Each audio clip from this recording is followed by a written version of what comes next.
So, thank you so much for being with us today.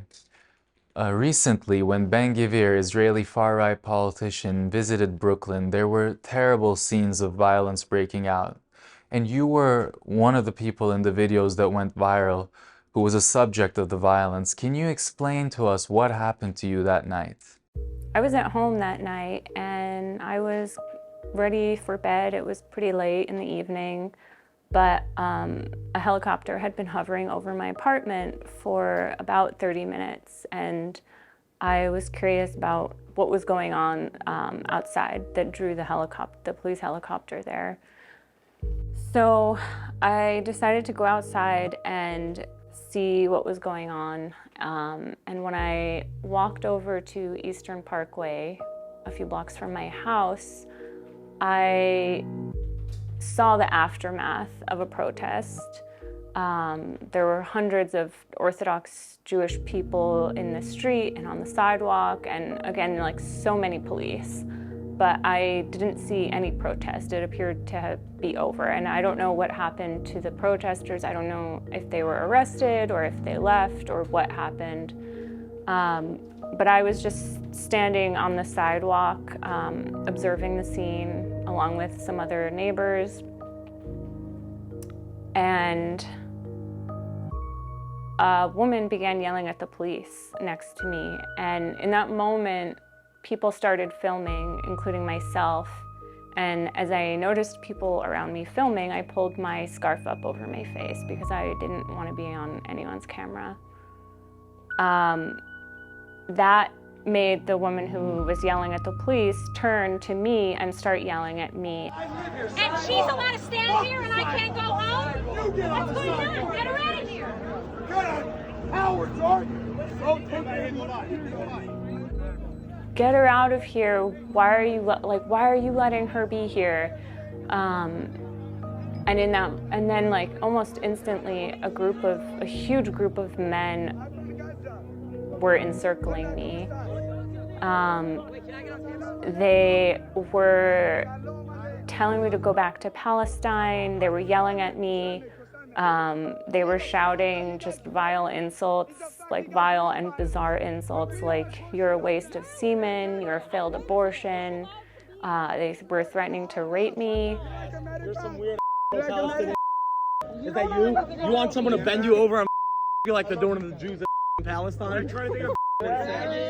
And they also had like strobe lights going for what I can assume was meant to disorient me. I was very close to a long line of police officers, though. They were standing along the curb, and I moved even closer to them because I thought that that would keep me safe, but they didn't intervene, even though this mob of men was encircling me.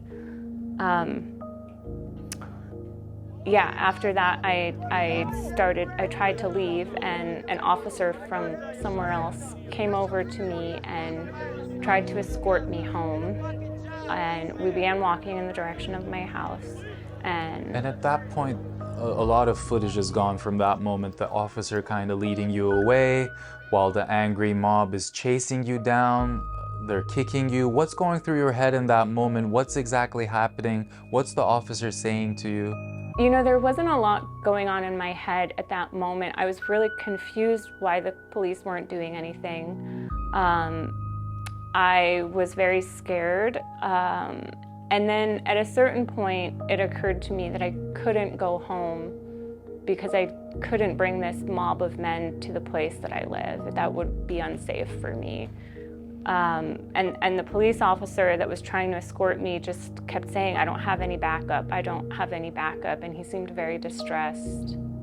So at that point, the police officer is distressed and there's this whole angry mob chasing after you. And how were you feeling in that instant? Thinking you can't lead them home, but where can you go? Were you scared for your life at that point? Yeah, I was very scared. I would say terrified. Terror would accurately describe what I was feeling. And I just was at a loss as to how to protect myself because the police weren't protecting me. So you have some footage of the mob encircling you, and then there's also so much footage of that other people have gotten you. So this kind of created this evidence of what happened that night. Can you tell us what have you done with this evidence of this mob attacking you and shouting all these slurs at you? What have you done with the evidence? What's happened since that night in the aftermath? Yeah, I've shared this video footage from my camera with anyone who's asked for it. The footage that the other person took really went viral that weekend, and I've just shared it with any journalist that has asked for it. I haven't spoken about this myself on social media, so I haven't shared it directly on my own social media accounts. And how has the city kind of responded to this? Because we've seen a couple days later, the mayor, Eric Adams, tweet about this incident. Have the cops reached out? We've seen a couple people who were threatening you in the videos being doxxed. So are you taking any legal action, and what's happening on that front? So what I've heard as of now from a detective is that they are investigating this, and they are only going to try to prosecute the people who physically touched me. And can you describe like maybe the physical attacks that happened, but also the verbal attacks that were very vile and that they have decided not to prosecute? Yeah, so I was being kicked repeatedly. Things were thrown at my head. People were spitting on me. They hurled a trash can at me. They threw a traffic cone at me, which you can see all of this in the videos. And they were also yelling at me to go back to Palestine. And in Hebrew, they were yelling, "Death to Arabs." So it was very scary. So a huge mob of men chasing after women, threatening them with rape, and also yelling death to Arabs. This has gone viral, but almost also on the other hand, this isn't being talked about enough. This happened in the heart of New York while Israeli far-right politician Ben Gvir was visiting New York. And the scenes of violence kind of remind us of scenes of violence we've seen from settlers. Do you think that the outrage would be much larger if the group of men were a group of maybe Muslim or Arab men? No, I don't think anyone thinks this would have gone the same if it was a group of Arabs or a group of men of any other ethnicity. And how do you see that playing out? And how do you see it playing out now that it played out like this with Jewish men yelling death to Arabs? Yeah, I mean, I think there's also something to be said of how this community is treated in this particular neighborhood in New York, and perhaps New York in general, but they are afforded certain privileges that other people aren't, and there's a long and fraught history of the Orthodox Jewish community partaking in violence against other residents of the neighborhood, and it goes on without impunity. And you're a resident of the neighborhood. Can you describe more in detail of this kind of accounts? Yeah, so I've lived in this neighborhood for almost a decade, and just 2 weeks ago, a couple of Orthodox Jewish men attacked a black man, an elderly black man in a wheelchair, and threw him onto the sidewalk unprovoked. Earlier that night, this same mob threw a brick at a woman's face, a Jewish Israeli woman's face, and they attacked an anti-Zionist Hasidic man, removing his religious head covering and throwing him to the ground and smashing his cell phone. And the police stood by and watched as all of this happened. Yeah, and that's very important to underline because this group of Orthodox Jews are also attacking other Orthodox Jews or other Jewish people who are Israeli citizens, and it's playing out while they're yelling, "Go back to Palestine," and that's the big irony here. So since that, Have you found that the support being provided to you by the police and the city sufficient? It's hard to say. They haven't shared a lot of information about their investigation with me, and I don't have a lot of faith that they will be able to pursue this in a way that feels just to me personally, but that's all to be decided. Right now, I don't have a lot of information about this alleged investigation. And throughout this process, you've chosen to stay anonymous. Can you explain why you choose to hide your identity? Yeah, I mean, I'm choosing to hide my identity because I live in the neighborhood that this gang of men live in. And if they were brazen enough to attack me in front of the police, I don't feel very secure walking around my neighborhood and being potentially identified by them, because they know that there's no repercussions for their actions. And meanwhile, they're very proudly screaming and yelling at you in their videos, and they're being exposed. Some of the people now, we know their identities, where they work, what they do, and these same people threaten you with rape, and they're walking out there freely, yet you're hiding your face. What does this tell us about the current state of free speech here in America? Yeah, I think free speech is definitely in danger, and I mean, we see that with the protests on college campuses and people being deported for simply stating their opinions.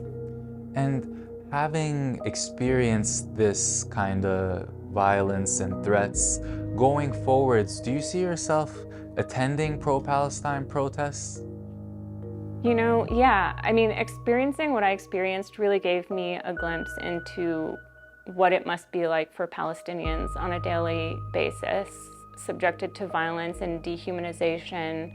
And yeah, I definitely see myself attending protests or actions in support of Palestinians. And then, since this became so viral and it led to a public outrage, have you also found support from people? I have. I feel very lucky for the people that showed up for me, to support me in all different ways, who offered me food or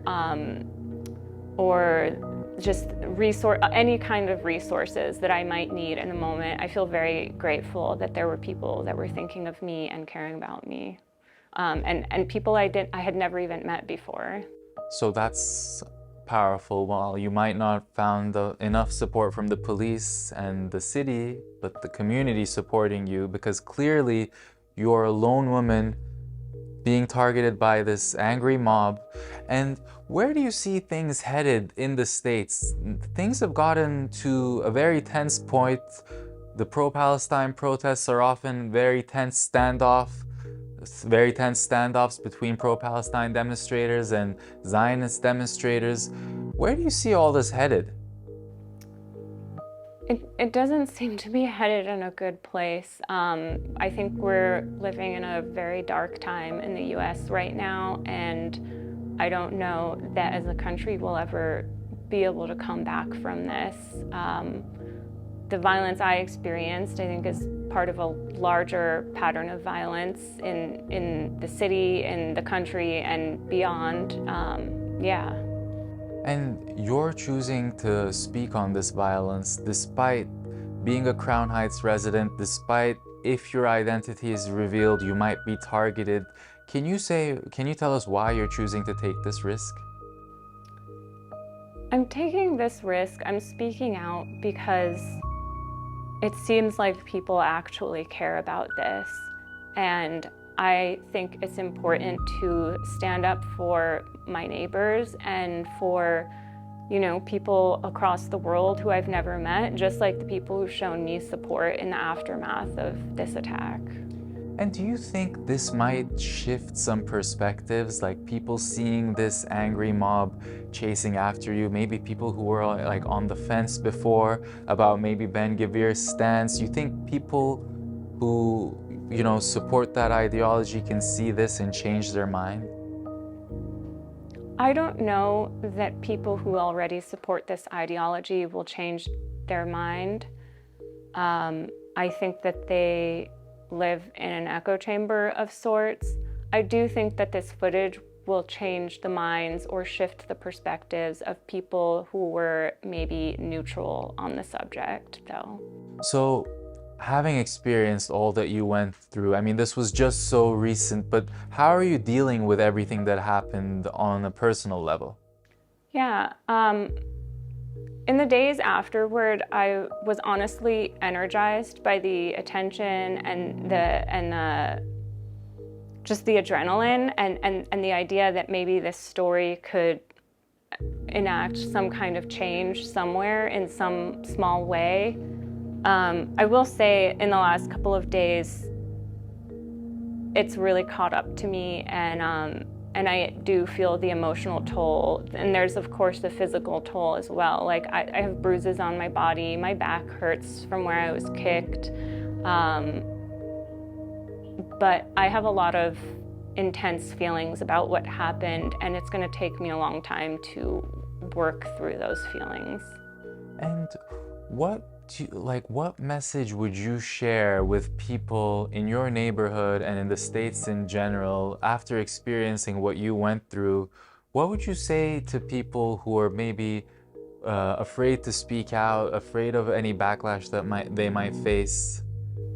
I think it's completely understandable that someone would be afraid of backlash. I have been in contact with the woman who had a brick thrown at her face, and she's not really interested in talking to anyone about this, and I completely understand that. And I would never encourage someone to speak out if they don't feel safe to. I think the last thing I want to say is that, I've already called for this to be investigated as a hate crime. But I also want to say that the NYPD and Eric Adams, our mayor in New York City, is just as much implicated in this hate crime as the mob of men who were threatening for my rape and death.